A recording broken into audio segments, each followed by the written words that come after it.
ગીર સોમનાથમાં કમોસમી વરસાદથી ખેડૂતોને હાલાકી પડી। કોડીનાર પંથકમાં 24 કલાકમાં 3 ઇંચથી વધુ વરસાદ વરસ્યો। અરણેજ ગામના ખેતરોમાં વરસાદી પાણી ફરી વળ્યા છે। પાણી ભરાતા ખેતરોમાં પાથરેલી મગફળીનો પાક પલળી ગયો। તૈયાર મગફળીના પથારા ખેતરમાં પાણી ઉપર તરવા લાગ્યા। કમોસમી વરસાદને લીધે ખેડૂતોને પાક નુકસાનથી રડવાનો વારો આવ્યો છે। ખેડૂતોની 4 મહિનાની મહેનત ઉપર પાણી ફરી વળ્યું। સરકારી સહાય પેકેજ તાત્કાલિક જાહેર કરવા ખેડૂતો દ્વારા માંગ કરવામાં આવી છે।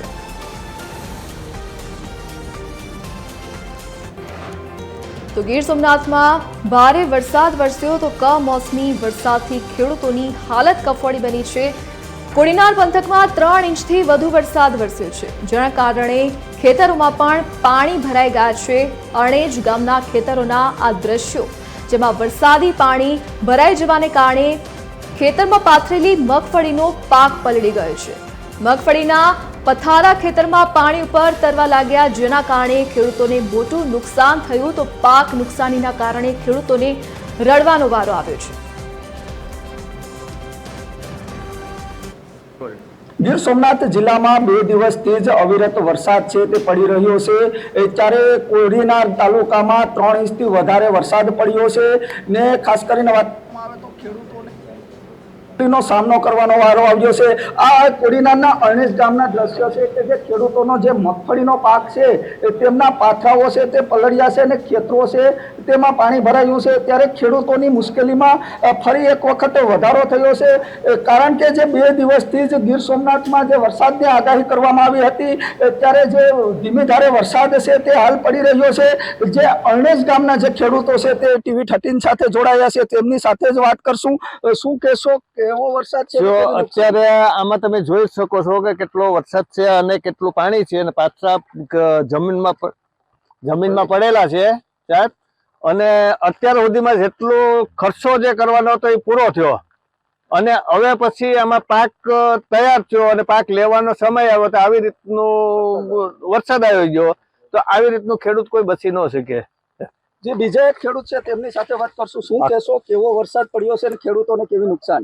વરસાદ 3-3.5 ઇંચ વરસાદ રહ્યો, એમાં ખેડૂતોને પાથરા જમીનમાં પડ્યા છે ને એમાં નુકસાની મોટા પાયે નુકસાની આવી છે। 60% ખેડૂતોએ હજી પાથરા પડ્યા છે ને 40% ખેડૂતોએ પાથરા લણી લીધા। સરકારને શું વિનંતી કરશો? સરકારને આમાં સહાયતા થાય તો કરે, આપવાની હોય તો, બાકી તો હું અમારી થોડ આપે। બીજા એક ખેડૂત છે, શું કહેશો, કેવું નુકસાન છે અને કેવું? અમારું નુકસાન તો બહુ સારું છે, વરસાદ બહુ સારો થઈ ગયો। નુકસાન આ બધી જો ને પાથરા ને બધી તરે હવે પાણીમાં, ઢોર નો સારા નો ગયો ને ઠાલાઈ ગયો ને બધી મુસીબતમાં આવી જાય। અમે તો બધા હવે શું કરીએ? જે ચોક્કસથી વાત કરવામાં તો જે સોમનાથમાં 2 દિવસ વરસાદ પડી રહ્યો છે, ત્યારે કોડીનારના અરણેજ ગામના જે ખેડૂતો સાથે પોસ્યું હતું ને તેમની કર્યો જે ખેડૂતો નુકસાન વારો ગીર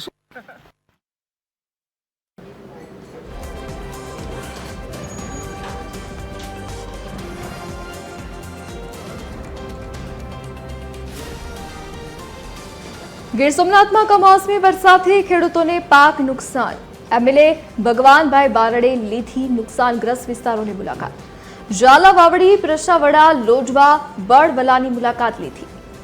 MLA અસરગ્રસ્ત ખેડૂતોની રજૂઆત સરકાર સુધી પહોંચાડવાની પણ ખાતરી આપી।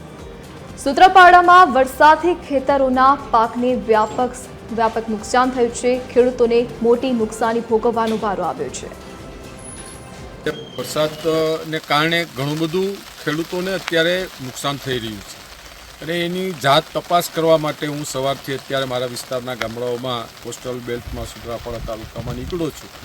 હવે અહીંયાથી જઈ અને આમનો રિપોર્ટ સરકાર સુધી પણ વાત પહોંચાડીશ। કાગળથી પણ અમે આની રજૂઆતો કરશું, અને જરૂર પડશે તો ગાંધીનગર રૂબરૂ જઈને પણ આ નુકસાની બાબતની વાતો કરી અને ખેડૂતોને જેટલી પણ આમાં મેક્સિમમ સહાય મળે એવા પ્રયત્ન કરશું।